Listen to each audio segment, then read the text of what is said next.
Our European partners, you deserve enormous credit for showing the resolve you have shown and the common purpose you have summoned in order to stand up to Russia's repeated aggression. And I am confident that Europe and the United States are going to continue to stand united, both in sustaining sanctions for as long as they are necessary and in providing needed assistance to Ukraine until the sovereignty and integrity of Ukraine is protected through the full implementation of the Minsk Agreement.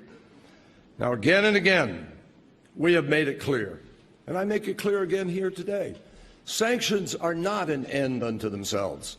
Witness what we succeeded in doing in the context of the Iran nuclear agreement. But we shouldn't forget why they were imposed in the first place: to stand up for Ukraine's fundamental rights, rights of international norms that have been accepted ever since World War II, that were part of what that great battle was about. Russia has a simple choice: fully implement Minsk or continue to face economically damaging sanctions.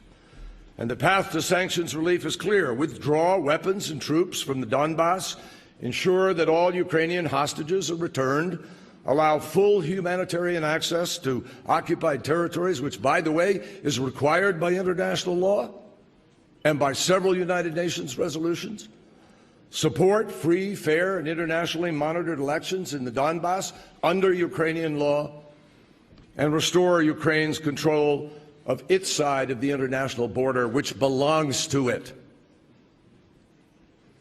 Put plainly, Russia can prove by its actions that it will respect Ukraine's sovereignty just as it insists on respect for its own. By the same token, after 2 difficult years, Ukrainians still have work to do as well. And President Poroshenko, who is here, knows that and accepts that. Neither the people of Ukraine nor their partners in the international community believe that enough has happened in Ukraine either.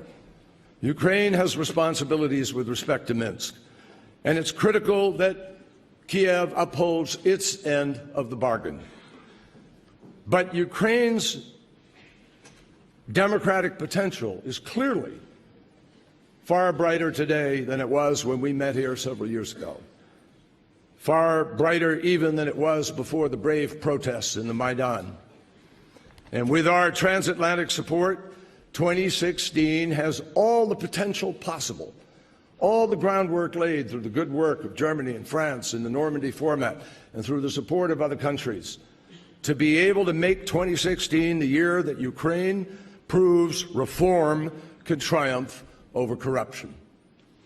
And we call on all of the country's elected leaders to demonstrate the unity, the integrity, and the courage that their people are demanding,